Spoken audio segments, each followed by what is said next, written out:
ਆਪਾਂ variable declaration, ਠੀਕ ਹੈ, ਆਪਰੇਟਰਸ, ਦੈਨ ਇਕੋ ਦੇ ਨਾਲ ਆਪਾਂ ਉਸਨੂੰ ਪ੍ਰਿੰਟ ਕੀਤਾ ਹੈ, ਦੈਨ HTML ਟੈਗਸ ਦੇ ਨਾਲ ਆਪਾਂ ਉਸਨੂੰ HTML ਟੈਗ ਨੂੰ PHP ਦੇ ਵਿੱਚ ਯੂਜ਼ ਕੀਤਾ ਸੀ। ਹੁਣ ਥੋੜਾ ਜਿਹਾ ਆਪਾਂ ਹੋਰ ਦੇਖੀਏ, ਲਾਈਕ ਡਾਟ ਕੀ ਹੈ, ਕਨਕੈਟੀਨੇਸ਼ਨ ਆਪਰੇਟਰ ਹੈ। ਜੋ ਵੇਰੀਏਬਲ ਹੈ ਇਸ ਨੂੰ ਆਪਾਂ ਡਾਲਰ ਸਾਈਨ ਨਾਲ ਕ੍ਰੀਏਟ ਕਰਦੇ ਹਾਂ। ਇਹ ਚੀਜ਼ ਜਦੋਂ ਆਪਾਂ ਪ੍ਰਿੰਟਿੰਗ ਕਰਨੀ ਹੈ ਉਦੋਂ ਆਪਾਂ ਇਸ ਨੂੰ ਇਸ ਤੋਂ ਬਿਨਾ ਵੀ ਲਿਖ ਸਕਦੇ ਹਾਂ। ਲਾਈਕ ਸਪੋਜ਼ ਮੈਂ ਸਿੰਪਲ ਐਵੇਂ ਲਿਖਦਾ ਹੈ, ਮਤਲਬ ਜੋ ਕੰਪਾਈਲਰ ਹੈ ਉਹ ਆਪਣੇ ਆਪ ਹੀ ਆਇਡੈਂਟੀਫਾਈ ਕਰ ਲੂਗਾ ਵੀ ਡਾਲਰ ਸਾਈਨ ਤੋਂ ਵੀ ਇਹ ਕੀ ਹੈ, ਜਿਹੜੇ ਸਾਡੇ ਵੇਰੀਏਬਲਸ ਹੈ। ਲਾਈਕ ਹੁਣ ਮੈਂ ਇਸ ਨੂੰ ਵੀ ਅਗਰ ਮੈਂ ਪ੍ਰਿੰਟ ਕਰੀਏ ਤਾਂ ਇਸ ਦੀ ਆਊਟਪੁੱਟ ਠੀਕ ਆਊਗੀ, ਜਿਵੇਂ ਸਮ ਆਫ V1 ਮਤਲਬ 10। ਜਿਵੇਂ C++ ਦੇ ਵਿੱਚ ਕੰਪਲਸਰੀ ਸੀ ਵੀ ਉਸ ਨੂੰ ਕੋਡਸ ਤੋਂ ਬਾਹਰ ਰੱਖਣਾ ਹੈ, ਬਟ ਕਿਉਂਕਿ ਆਪਾਂ ਇੱਥੇ ਡਾਲਰ ਸਾਈਨ ਨਾਲ ਰਿਪਰੈਜ਼ੈਂਟ ਕੀਤੇ ਹੋਏ ਆ ਆਪਣੇ ਵੇਰੀਏਬਲਸ, ਸੋ ਇਸ ਦੇ ਅਕੋਰਡਿੰਗ ਵੀ ਚੱਲਣਗੇ। ਸਿਮਿਲਰਲੀ ਅਗਰ ਆਪਾਂ ਇਸ ਨੂੰ ਵੀ ਆਪਾਂ ਕਰੀਏ ਤਾਂ ਆਪਾਂ ਇੱਥੇ ਆਪਸ਼ਨਲ ਹੈ, ਚਾਹੇ ਆਪਾਂ ਇਸ ਨੂੰ ਬਿਨਾਂ ਡਾਟ ਤੋਂ ਜਾਂ ਬਿਨਾਂ ਕੋਡਸ ਤੋਂ ਬਾਹਰ ਲਿਖੇ ਵੀ ਕਰ ਸਕਦੇ ਹਾਂ, ਠੀਕ ਹੈ ਨਾ।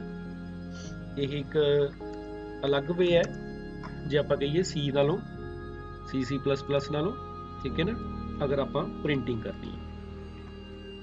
ਚਲੋ ਨੈਕਸਟ ਜੋ ਆਪਣਾ ਟੌਪਿਕ ਹੈ ਅੱਜ ਦਾ ਆਪਣਾ ਨੈਕਸਟ ਟੌਪਿਕ ਆਪਾਂ ਕਰਦੇ ਹਾਂ ਕੰਟਰੋਲ ਸਟੇਟਮੈਂਟਸ।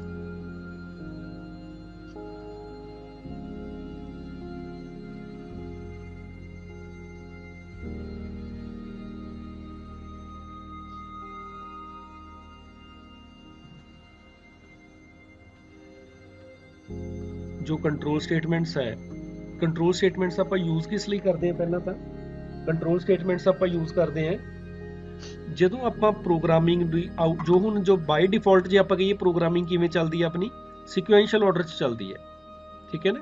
ਮਤਲਬ ਸਿਕੁਐਂਸ਼ੀਅਲ ਆਰਡਰ ਮਤਲਬ ਜੋ ਉਹਦਾ ਨਾਰਮਲ ਸੀਕੁਐਂਸ ਹੈ, ਲੀਨੀਅਰ ਆਰਡਰ ਹੈ, ਉਸ ਦੇ ਅਕੋਰਡਿੰਗ ਉਸ ਦੀ ਪ੍ਰਿੰਟਿੰਗ ਹੁੰਦੀ ਰਹਿੰਦੀ ਹੈ ਪ੍ਰੋਗਰਾਮ ਦੀ। ਲਾਈਕ ਸਪੋਜ਼ ਆਪਣਾ ਪ੍ਰੋਗਰਾਮ ਹੈ, ਪਹਿਲਾਂ ਫਸਟ ਲਾਈਨ ਐਗਜ਼ੀਕਿਊਟ ਹੋਈ, ਫਿਰ ਸੈਕਿੰਡ, ਫਿਰ ਥਰਡ, ਫਿਰ ਫੋਰਥ, ਫਿਰ ਸਿਕਸਥ। ਹੁਣ ਇਸ ਦੇ ਅਕੋਰਡਿੰਗ ਅਗਰ ਮੈਂ ਚਾਹੁੰਦਾ ਨਾਰਮਲ ਐਗਜ਼ੀਕਿਊਟ ਨਾ ਹੋਵੇ, ਕੋਈ ਲਾਈਨ ਸਕਿਪ ਹੋ ਜੇ, ਇਹ ਲਾਈਨ ਪਹਿਲਾਂ ਹੋ ਜੇ, ਇਹ ਕਿਸੇ ਕੰਡੀਸ਼ਨ ਤੇ ਡਿਪੈਂਡ ਹੋਵੇ, ਕੋਈ particular line more than ones ਆਪਾਂ ਐਗਜ਼ੀਕਿਊਟ ਕਰਨੀ ਹੈ, ਕੋਈ ਕੰਡੀਸ਼ਨ ਦੇ ਅਕੋਰਡਿੰਗ ਐਗਜ਼ੀਕਿਊਟ ਕਰਨੀ ਹੈ, ਕੋਈ ਨਹੀਂ ਐਗਜ਼ੀਕਿਊਟ ਕਰਨੀ, ਇਹਨਾਂ ਸਟੇਟਮੈਂਟਸ ਦੇ ਲਈ ਆਪਾਂ ਯੂਜ਼ ਕਰਦੇ ਹਾਂ control statements.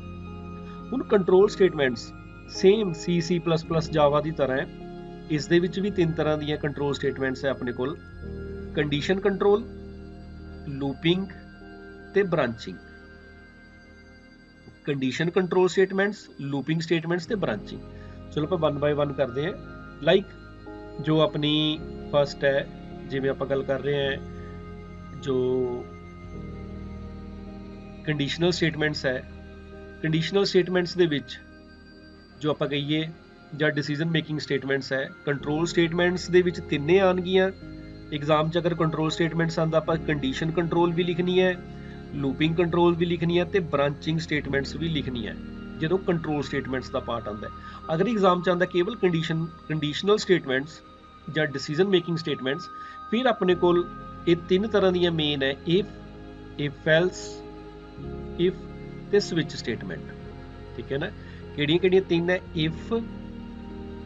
If else, if ਤੇ ਆਪਣੇ ਕੋਲ switch case.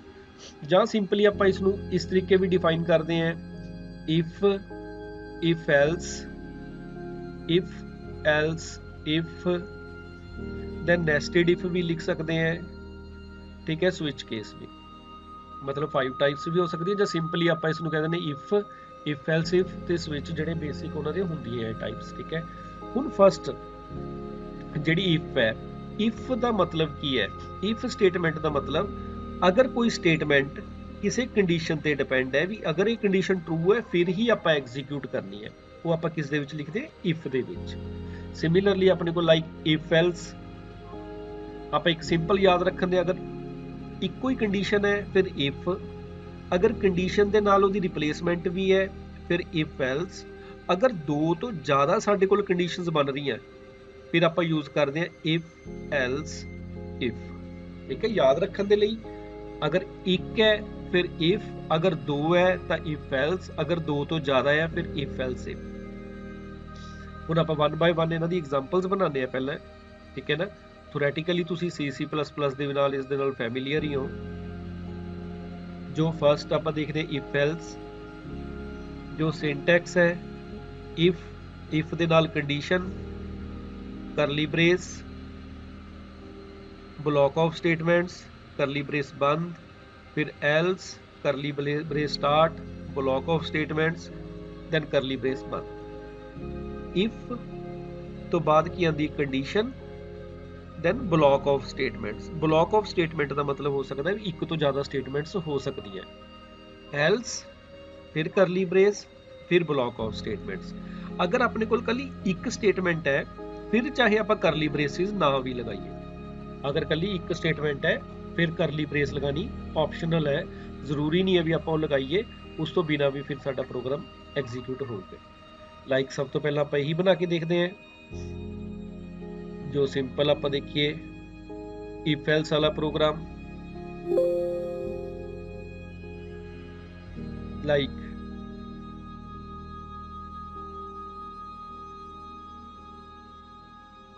HTML body section ਦੇ ਵਿੱਚ ਉੱਪਰ ਆਪਣਾ ਕੀ ਹੋਊਗਾ HTML ਪਾਰਟ ਸਾਰਾ, ਇੱਥੇ ਜਿੰਨਾ ਵੀ ਹੋ ਸਕਦਾ ਹੈ ਉਹ ਤੁਸੀਂ ਲਿਖ ਸਕਦੇ ਆ। HTML ਦੇ ਟੈਗਸ, HTML ਦੇ ਵਿੱਚ ਹੋਰ ਜਿਹੜੇ ਆਪਾਂ ਡਾਕੂਮੈਂਟੇਸ਼ਨ ਕਰਨੀ ਹੈ। ਦੈਨ PHP ਲਈ ਸਾਨੂੰ PHP ਸਟਾਰਟਿੰਗ ਟੈਗ ਲਗਾਇਆ ਆਪਾਂ, variable v1 is equal to 40, v2 is equal to 20. If v1 greater than v2 then we will print v1 is greater, else v2 is greater। मतलब ਸਾਡੇ ਕੋਲ ਦੋ ਪਾਰਟ ਹੋ ਗਏ। ਅਗਰ v1 ਗ੍ਰੇਟਰ ਹੈ v2 ਤੋਂ ਫਿਰ ਇਹ ਚੀਜ਼ ਚੱਲੇ, ਅਗਰ v1 ਗ੍ਰੇਟਰ ਦੈਨ v2 ਤੋਂ ਇਹ ਪਾਰਟ ਚੱਲੇ, ਐਲਸ ਇਹ ਪਾਰਟ ਚੱਲੇ। ਮਤਲਬ ਦੋ ਪਾਰਟ ਹੈ ਸਾਡੇ ਕੋਲ, ਦੋ ਤਰ੍ਹਾਂ ਦੀ ਐਗਜ਼ੀਕਿਊਸ਼ਨ ਸਟੇਟਮੈਂਟਸ ਹੈ। ਇੱਕ ਕੰਡੀਸ਼ਨ ਦੇ ਟਰੂ ਹੋਣ ਤੇ ਐਗਜ਼ੀਕਿਊਟ ਹੋ ਰਹੀ ਹੈ, ਇੱਕ ਉਸਦੇ ਫਾਲਸ ਹੋਣ ਤੇ ਐਗਜ਼ੀਕਿਊਟ ਹੋ ਰਹੀ ਹੈ। ਹੁਣ ਆਪਾਂ ਇਸ ਪ੍ਰੋਗਰਾਮ ਨੂੰ ਪਹਿਲਾਂ ਰਨ ਕਰਕੇ ਦੇਖਦੇ ਹਾਂ। ਰਨ ਜਿਵੇਂ ਤੁਹਾਨੂੰ ਦੱਸਿਆ ਸੀ ਕਿਵੇਂ ਕਰਨਾ। ਸਭ ਤੋਂ ਪਹਿਲਾਂ ਲੋਕਲ ਹੋਸਟ ਦੇ ਵਿੱਚ ਸਾਡਾ ਫੋਲਡਰ ਕਿਹੜਾ ਸੀ ਆਪਣਾ, ਆਪਾਂ ਨਾਮ ਰੱਖਿਆ ਹੋਇਆ ਸੀ PHP ਪ੍ਰੋਗਰਾਮਸ। PHP ਪ੍ਰੋਗਰਾਮਸ ਕਰਾਂਗੇ, ਉਸ ਦੇ ਵਿੱਚ ਸਾਡੇ ਜਿੰਨੇ ਵੀ ਪ੍ਰੋਗਰਾਮਸ ਹੈ ਉਹਨਾਂ ਸਾਰਿਆਂ ਦੀ ਲਿਸਟ ਆ ਜੂਗੀ। ਆਪਣਾ ਕਿਹੜਾ ਹੁਣ ਇਹ ਕਿਹੜਾ ਪ੍ਰੋਗਰਾਮ ਹੈ PHP 4। ਚਾਹੇ ਆਪਾਂ ਡਾਇਰੈਕਟਲੀ ਇਸ ਤੇ ਕਲਿੱਕ ਕਰ ਸਕਦੇ ਹਾਂ ਜਾਂ ਆਪਾਂ ਡਾਇਰੈਕਟਲੀ ਇਸ ਜਗ੍ਹਾ ਟਾਈਪ ਵੀ ਕਰ ਸਕਦੇ PHP 4.php। ਐਂਟਰ, ਆਊਟਪੁੱਟ ਕੀ ਆ ਗਈ ਆਪਣੀ v1 is greater। ਇਹ ਸਾਰਾ ਕਿਹੜਾ ਆਪਣਾ ਉੱਪਰ HTML ਪਾਰਟ ਹੈ, v1 is greater। ਅਗਰ ਆਪਣਾ v2 ਦੀ ਵੈਲਿਊ ਗ੍ਰੇਟਰ ਹੈ ਫਿਰ ਕੀ ਆ ਗਿਆ ਆਪਣਾ v2 is greater। ਅਗਰ ਦੋਨੇ ਸੇਮ ਹੈ ਫਿਰ ਕੀ ਆਊਗਾ ਆਪਣਾ v2 is greater, ਬਿਕੋਜ਼ ਇਹ ਕੰਡੀਸ਼ਨ ਕਦੋਂ ਚੱਲ ਰਹੀ ਹੈ if v1 is greater than v2। Else ਮਤਲਬ ਬਾਕੀ ਸਾਰੀ ਕੰਡੀਸ਼ਨਾਂ ਤੇ ਕੀ ਚੱਲੂਗਾ v2 is greater, ਠੀਕ ਹੈ ਨਾ। ਅਗਰ ਇਹ ਕੰਡੀਸ਼ਨ ਟਰੂ ਹੈ ਫਿਰ ਇਹ ਪਾਰਟ ਚੱਲੇ, ਐਲਸ ਉਸਨੇ ਇਹ ਚਲਾਣਾ ਹੈ, ਠੀਕ ਹੈ। ਉਸਨੇ ਇਹ ਨਹੀਂ ਦੇਖਣਾ ਵੀ ਇਕੁਅਲ ਹੈ ਕਿ ਨਹੀਂ, ਉਸਦੀ ਐਗਜ਼ੀਕਿਊਸ਼ਨ ਕਿਸ ਤੇ ਡਿਪੈਂਡ ਹੈ, ਕੰਡੀਸ਼ਨ ਦੇ ਅਕੋਰਡਿੰਗ ਡਿਪੈਂਡ ਹੈ, ਪ੍ਰੋਗਰਾਮ ਦੇ ਅਕੋਰਡਿੰਗ ਡਿਪੈਂਡ ਹੈ। ਹੁਣ ਇਸ ਪੁਆਇੰਟ ਤੇ ਅਗਰ ਆਪਾਂ ਦੇਖੀਏ ਆਪਣੇ ਕੋਲ 3 ਸਟੇਟਮੈਂਟਸ ਬਣ ਸਕਦੀਆਂ। ਇਫ ਇੱਕ ਤਾਂ ਬਣ ਸਕਦੀ ਹੈ ਜਦੋਂ ਆਪਣੇ ਕੋਲ v1 ਗ੍ਰੇਟਰ ਹੈ, ਠੀਕ ਹੈ। ਇੱਕ ਕੰਡੀਸ਼ਨ ਕੀ ਬਣ ਸਕਦੀ ਹੈ ਜਦੋਂ ਆਪਣੇ ਕੋਲ v1 ਗ੍ਰੇਟਰ ਹੈ, ਇੱਕ ਬਣ ਸਕਦੀ ਹੈ v2, ਇੱਕ ਬਣ ਸਕਦੀ ਹੈ v1 ਜਦੋਂ v2 ਦੇ ਇਕੁਅਲ ਹੈ। ਹੁਣ ਜਦੋਂ 3 ਸਟੇਟਮੈਂਟਸ ਹੈ, 3 ਤਰ੍ਹਾਂ ਦੀ ਕੰਡੀਸ਼ਨ ਆਪਾਂ ਚਲਾਣੀ ਹੈ, ਫਿਰ ਆਪਾਂ ਉਹ ਇਫ ਐਲਸ ਦੇ ਵਿੱਚ ਨਹੀਂ ਕਰਾਂਗੇ, ਆਪਾਂ ਉਸ ਨੂੰ ਕਿਸ ਚ ਕਰਾਂਗੇ ਇਫ ਐਲਸ ਇਫ ਦੇ ਵਿੱਚ ਕਰਾਂਗੇ। ਇਫ ਐਲਸ ਇਫ ਕੰਡੀਸ਼ਨ ਜਿਹੜੀ ਫਸਟ ਕੰਡੀਸ਼ਨ ਹੈ ਸਾਡੀ, ਇਹ ਪਾਰਟ ਐਗਜ਼ੀਕਿਊਟ ਹੋਇਆ। ਅਗਰ ਇੱਕ ਸਟੇਟਮੈਂਟ ਹੈ ਕਰਲੀ ਬ੍ਰੇਸ ਦੀ ਜ਼ਰੂਰਤ ਨਹੀਂ ਹੈ, ਅਗਰ ਮੋਰ ਦੈਨ 1 ਹੈ then we have to write curly braces starting and ending statement block ਤੇ, ਜਦੋਂ ਬਲੌਕ ਐਂਡ ਹੋ ਰਿਹਾ ਉੱਥੇ ਐਂਡ, ਜਿੱਥੇ ਸਟਾਰਟ ਹੋ ਰਿਹਾ ਉੱਥੇ ਸਟਾਰਟ। ਸਿਮਿਲਰਲੀ ਐਲਸ ਇਫ ਇਸ ਦੇ ਨਾਲ ਆਊਗੀ ਕੰਡੀਸ਼ਨ ਨੰਬਰ 2, ਕੰਡੀਸ਼ਨ ਨੰਬਰ 2 ਵੀ ਇਹ ਸਟੇਟਮੈਂਟ ਕਦੋਂ ਚੱਲੇ ਜਦੋਂ ਆਪਣੀ ਇਹ ਫਾਲਸ ਹੈ ਤੇ ਇਹ ਟਰੂ ਹੋਵੇ। ਐਲਸ ਇਹ ਕਦੋਂ ਚੱਲੂਗੀ ਜਦੋਂ ਸਾਡੇ ਉੱਪਰਲੇ ਦੋਨੋਂ ਹੀ ਫਾਲਸ ਹੋ ਜਾਣ, ਉਤਲੇ ਦੋਨੋਂ ਸਟੇਟਮੈਂਟਸ ਸਾਡੀਆਂ ਫਾਲਸ ਹੋ ਜਾਣ। ਸਿਮਿਲਰਲੀ ਜਿਹੜਾ ਐਲਸ ਇਫ ਹੈ, ਇਸ ਨੂੰ ਅਸੀਂ ਜਿੰਨੀ ਵਾਰ ਮਰਜ਼ੀ ਲਿਖ ਸਕਦੇ ਹਾਂ। ਇਹ ਜ਼ਰੂਰੀ ਨਹੀਂ ਵੀ ਐਲਸ ਇਫ ਇੱਕ ਵਾਰ ਲਿਖਣਾ ਹੈ ਤਾਂ 2 ਵਾਰ ਲਿਖਣਾ ਹੈ। ਇਸ ਨੂੰ ਆਪਣੀ ਰਿਕੁਆਇਰਮੈਂਟ ਦੇ ਅਕੋਰਡਿੰਗ ਆਪਾਂ ਜਿੰਨੀ ਵਾਰ ਮਰਜ਼ੀ ਲਿਖ ਸਕਦੇ ਹਾਂ। ਲਾਈਕ ਆਪਾਂ ਇਸ ਦਾ ਪ੍ਰੋਗਰਾਮ ਦੇਖੀਏ ਜੋ ਆਪਾਂ ਬਣਾਇਆ ਸੀ, if v1 greater then v2, ਫਿਰ ਇਹ ਪਾਰਟ ਚੱਲੇ। अगर v2 v1 तो ग्रेटर है फिर v2 इज ग्रेटर, एल्स अगर ना v1 ग्रेटर है ना v2 ग्रेटर है, this means v1 is equal to v2। इसका नाम की अपने प्रोग्राम का v5, v1 is equal to v2। अगर अपना v1 ग्रेटर है फिर क्या हो जाएगा v1 इज ग्रेटर, अगर v2 ग्रेटर है फिर क्या आ गया v2 ग्रेटर, अगर दोनों सेम है फिर क्या आ गया अपना v1 is equal to v2। Similarly जो एल्स इफ है ये जिन्नी बार मर्जी लिख सकते हैं आप इत्थे, ठीक है ना। कुछ भी आप अगर एक तो ज्यादा स्टेटमेंट्स हो सकती हैं, जरूरी नहीं भी आप सिंपल मैं भी लिखता है v2 इज नेगेटिव, ठीक है ना।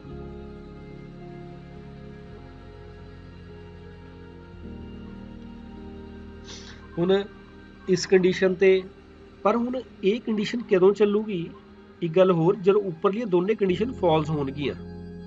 ਲਾਈਕ ਆਪਾਂ ਇੱਥੇ ਹੋਰ ਦੇਖ ਲਈਏ, ਚਲੋ ਇੱਕ ਚੀਜ਼ ਵਧੀਆ ਆਪਾਂ ਦੇਖ ਰਹੇ ਹਾਂ, ਇੱਥੇ ਮੈਂ ਲਿਖਤਾ -20। ਜਦੋਂ ਮੈਂ ਹੁਣ ਐਗਜ਼ੀਕਿਊਟ ਕਰੂੰਗਾ ਤਾਂ ਆਊਟਪੁੱਟ ਕੀ ਆਊਗੀ, v1 ਇਜ਼ ਗ੍ਰੇਟਰ, ਕਿਉਂਕਿ ਸਭ ਤੋਂ ਪਹਿਲਾਂ ਇਹ ਚੱਲ ਪਿਆ, ਉਸਨੇ ਇਹ ਚੀਜ਼ ਚਲਾਣੀ ਨਹੀਂ, ਠੀਕ ਹੈ ਨਾ। ਅਗਰ ਇਹ ਦੋਨੇ ਇਕੁਅਲ ਵੀ ਹੋਣ, ਮਤਲਬ ਇਹ ਵੀ ਨਹੀਂ ਚੱਲੀ, v1 भी नहीं ग्रेटर v2 भी नहीं ग्रेटर, ਹੁਣ ਜਿਹੜੀ ਹੈ ਆਪਣੀ ਹੁਣ ਕੀ ਦੀ ਵਾਰੀ ਆ ਗਈ, third the, v2 is negative, ठीक है ना। अगर v2 नेगेटिव नहीं है फिर नेक्स्ट कंडीशन ਚੱਲੂਗੀ v1 is equal to v2।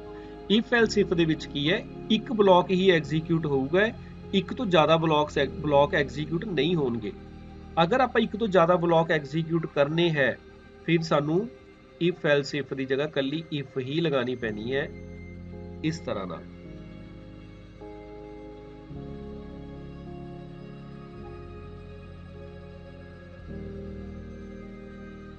मतलब जो आप एक तो ज्यादा ब्लॉक्स एग्जीक्यूट करना चाहते हैं, लाइक हुण इस कंडीशन दे विच साडे 2 ब्लॉक एग्जीक्यूट हो जाएंगे, v1 भी नहीं ग्रेटर v2 भी नहीं ग्रेटर, v1 लेस दैन 0 है, यस v1 लेस दैन 0 है, v1 इज नेगेटिव आजू, v2 इज लेस दैन 0 है, v2 इज नेगेटिव ते इक्वल भी है तो इक्वल भी आ जाना, ठीक है ना। इस अपने 2 प्रिंट होने। और चीज याद रखनी है, जो आप एक तो ज़्यादा स्टेटमेंट्स प्रिंट करनी है, एक तो ज़्यादा ब्लॉक्स प्रिंट करना चाहते हैं, उदों आप इफ एल्स या इफ एल्स इफ नहीं यूज कर सकते, उदों सानू की लगाना पैना है, उदों सानू इफ ही यूज करनी पैनी है।